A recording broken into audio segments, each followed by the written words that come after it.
Oh yeah! Nandito tayo ngayon sa SMX Convention Center sa Pasay para makisilip sa Makina Moto Expo 2025. Maraming bagong labas na motor at tignan natin yung mga motor na pwede natin gamitin sa mga ride and hike natin.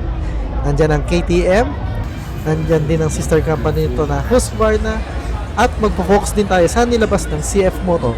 Kaya tara, samahan nyo akong isa-isahin ang malulupit at pangmalakasang bike ng mga to.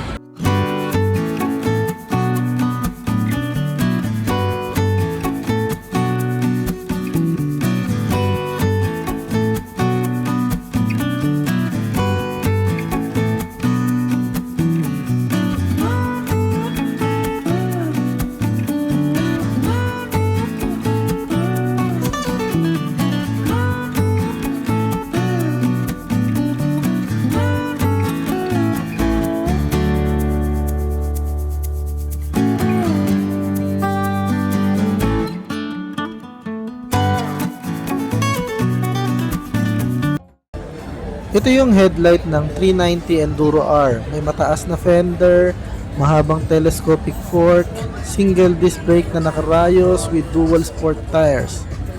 Dito naman skid plate sa ilalim, single cylinder kaya expect mo na magaan siya. Very straightforward. Tingnan mo naman yung outer steel frame niya. Parang ngipin ng buhaya yung apakan na to. Usual step para sa pillion, side stand, I think normal yung haba. May chain cover na plastic. Tapos plastic din yung fairing which is not a big deal. May rear brakes and tail light signals na naka-usli kaya pwede ito sa kalsada natin. Dual sport tires sa likod na may normal na kapal.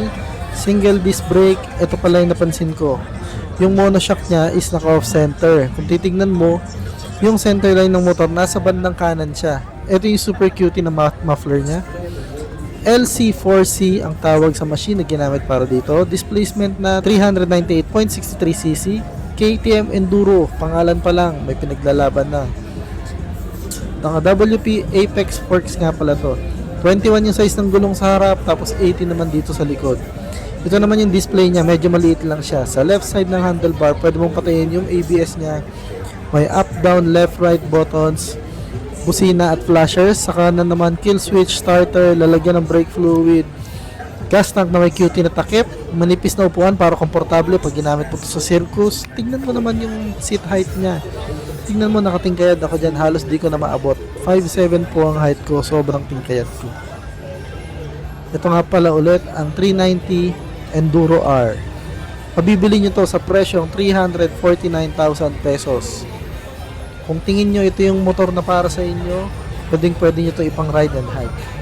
Ito naman yung 390 Adventure X. Tindig pa lang yan, talagang pang adventure na. Umpisahan mo pa lang sa front mask niya kung nasan yung LED headlight. Mataas na front fender with cover na yan. Nakakabit dito is alloy wheels and 19 inches Apollo tires. Ito yung cover ng radiator niya, talagang takip na takip siya. Skid plate or engine guard, outer steel frame niya na same dun sa Enduro R. 6-speed na may goma yung step ng cambio niya, pero natatanggal naman siya. Step ng pillion may goma na rin. Adventure X decals sa rear side niya, LED brake light and indicator sa likod, dual sport tires na tama ang lapad. Naka-off center din yung monoshock niya kagaya ng sa Enduro R. 17 yung size ng gulong dito sa likod. Same exhaust sa 390 Enduro. LC4C engine, single cylinder 4-stroke, WP Apex Forks, Vibra brakes with ABS na yan. LED indicators sa harap, LED display niya medyo malaki compared sa 390 Enduro. May windscreen na rin, di siya na-adjust, nakafix siya. Sa left hand side ng handlebar, hazard button, menu buttons, horn. Sa right hand side naman niya is yung kill switch and ignition. Approximately 14 liters tank capacity, manipis na upuan sa may harap, pero pagdating sa likod mas makapal siya for better handling, especially pag nakatayo ka sa motor. Medyo matigas siya, which is normal naman. Ito ang 390 Adventure X. Sakyan naman natin. Tignan niyo yung paa ko dyan. Mataas siya pero mas mababa compared sa 390 Enduro R. Mabibili nyo to sa SRP na 329,000 pesos. Kung pang matindihan ang hanap mo, pwede ka dito sa 390 Adventure R. Kakaiba yung tindig ng motor na to. Mapapalingon ka naman talaga kapag nakita mo to sa personal. Tignan mo pa lang yung headlight nito, upgraded ka agad kasi may LED light na siya sa gilid ng headlight mo. At 21 inches Enduro Trail Plus tires. Engine guard, dito pala kitang-kita mo yung Bajaj sa engine niya. Dual sport tires sa harap at likod. LED brake and rear indicators. 18 inches wheel and tire sa likod. Off-center monoshock. LC4C engine. WP Apex forks with cover din. Single disc Vibra brakes with ABS yan. LED display na wide. Sa left hand side ng handlebar is yung flasher, hazard, menu button, signal, horn. Sa kanan naman yung kill switch and ignition. 14 liter tank capacity. Tapos manipis to pakapal na seat para sa better handling. Try naman nating sakyan. Sobra rin ang tiptoe ko dito. Titingnan mo yung paa ko. Tingked mo talaga. Sobrang taas niya dahil dun sa tires niya. SRP natin is 399,000 pesos. Kung adventure touring bike naman ang hanap mo, I think bagay sa'yo itong Husqvarna Norden 901 ABS. Ito yung cover niya to protect yung 2-cylinder 8-valve 899cc engine niya na may kasamang cute na busina. Sa brake naman niya, double disc brakes na siya kasi sa lakas ng makina niya, kailangan mo din ng desenteng pampahinto at pampatigil sa kanya. WP Apex forks na may cover. Parang spacecraft yung itsura ng mukha na ito. Yung fender niya nakakabit dun sa cover ng forks. Dual sport tires, 21 inch Pirelli Scorpion STR lang naman yung nakakabit na yan. LED indicators na nakausli sa harap. Alam nyo, ayaw ko ng ganitong klase ng indicators kasi takaw putol. Sa right side ng handlebar, yung kill switch at ignition as usual. Sa kaliwa naman, napaka-premium na hawakan ng rubber nito. Dito naman yung menu controls, flasher, horn. Oops, may susi. Check natin tong TFT display niya. Napakaangas. Yan naman yung round headlight niya. Tas integrated yung mga fog lights. Fog lights yung maliliit na yan. Again, 899cc engine to. WP monoshock. Laki ng exhaust na ito. Malamang isa to sa nagpapabigat sa kanya. Nakarayos na din 18 yung size ng gulong. 18 yung size ng gulong sa likod. Kapal na itong dual sport tires na to. Decent and premium ng kulay ng pintura. LED indicator sa likod, plate light, LED tail light, premium ergonomic seat. Ang lapad niya halos di ko matangkal. Sa lapad na itong daliri ko hindi man lang umabot. Premium. Iba yung texture nung sa pillion. Yung malagamusa dito sa kabila, dito yung makinis, makintab. 6-speed manual, tas ito yung blower ng radiator niya. Ito yung adjustment ng fork, pitik-pitik lang. Integrated na din yung front fairing and wind visor or wind protector niya. Seat height naman, tignan mo naman yung paa ko.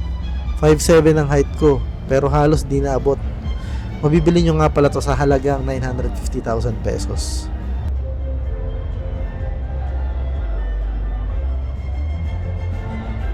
Sa Husqvarna Sparkfilen naman tayo, 801. LED headlights, pare-parehas na costly yung LED indicator nila, no? Tapos fender, dual sport tires, kapal, dual disc brakes na may cornering sensitive ABS, 799cc parallel twin engine. Tapos same controls yung handlebars niya. Salong betlog foam is available. Okay naman, di kalambutan pero pwede ng pang protection pag pumepreno. Very premium ang seats. Hindi ganong malapad yung likod. Yung sa pillion, same texture nung sa rider. Pirelli empty tires on alloy wheels. 17 ang size niyan. Harap at likod na. Then WP monoshock, LED tail lights, LED indicator sa likod, plate light, single disc brake with ABS sa likod. Ito yung alloy wheels, size 17 ang gulong sa likod, 17s din yung gulong sa harapan. Ito yung dual sport tires na napakaangas. Check natin yung seat height niya para sa 5'7 height. Ito medyo tingkayan. Nakakadagdag din kasi ng height yung size ng gulong. So kung medyo mababa, like ito 17s lang to, medyo abot-abot ka pa. Pero yung mga pag nag-21 na siya, medyo halos tingkayan na. Ito naman yung Vitpilen 801. Halos parehas lang sila ng Vitpilen 801, pero bukod sa difference sa kulay at gulong na dual sport versus street tires, etong headlight yung isa sa pinaka naging kaibahan nila. Napakaangas ng headlight nito at malupit. Check na rin natin yung seat height niya. Tingnan niyo yung paa ko. Talagang tingkayat. Medyo mataas talaga sa akin itong mga motor ng Husqvarna. Dito naman sa Svartpilen 401, ganito yung tabas ng headlight niya. Bilog din na LED. Usual LED indicators, fender with Husqvarna logo, dual sport tires, WP Apex forks, Rayos with Husqvarna Svartpilen logo. Ito yung size ng radiator niya. Single cylinder 373cc engine. Monoshock na naka off center. Naka-engrave yung logo ng 401. Tingnan nyo. Vibre single disc brake sa likod. LED tail light and indicators. Outer frame na katulad ng sa KTM. Left hand side ng handlebar flasher, hazard, menu control signal and horn. Sa right hand side naman yung kill switch at yung ignition. Ito naman yung panel niya.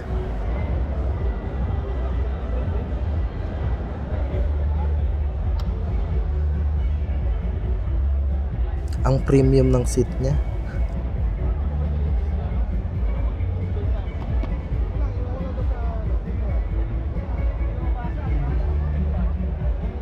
Round yung side mirrors. May fork adjuster na rin siya. Ito yan. Seat height medyo abot ko to. I mean sakto lang sa akin.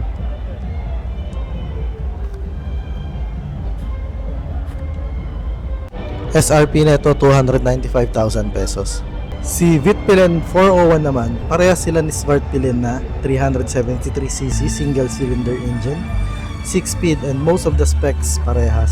Diretso lang yung handlebar nito compared kay Svartpilen, napakakurbada. Then yung gulong ni Vitpilen is alloy versus Rayos naman kay Svartpilen. SRP nito is 315,000 pesos. Slightly mas mahal compared kay Svartpilen.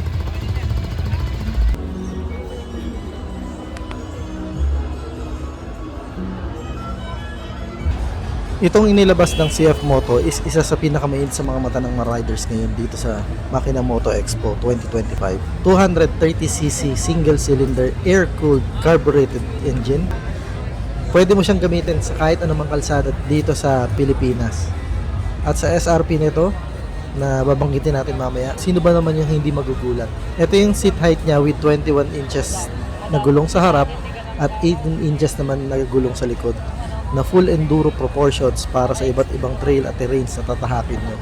Mabibili ito sa presyong 99,900 pesos. Ito naman yung dual 250 ng CF Moto. Wala pa tong presyo nung nilaunch nila to sa Makina Moto Expo 2025. May mga additional lang to na specs compared sa 230 like premium looking headlights and handle cover. Wala pang presyo as per representatives of CF Moto.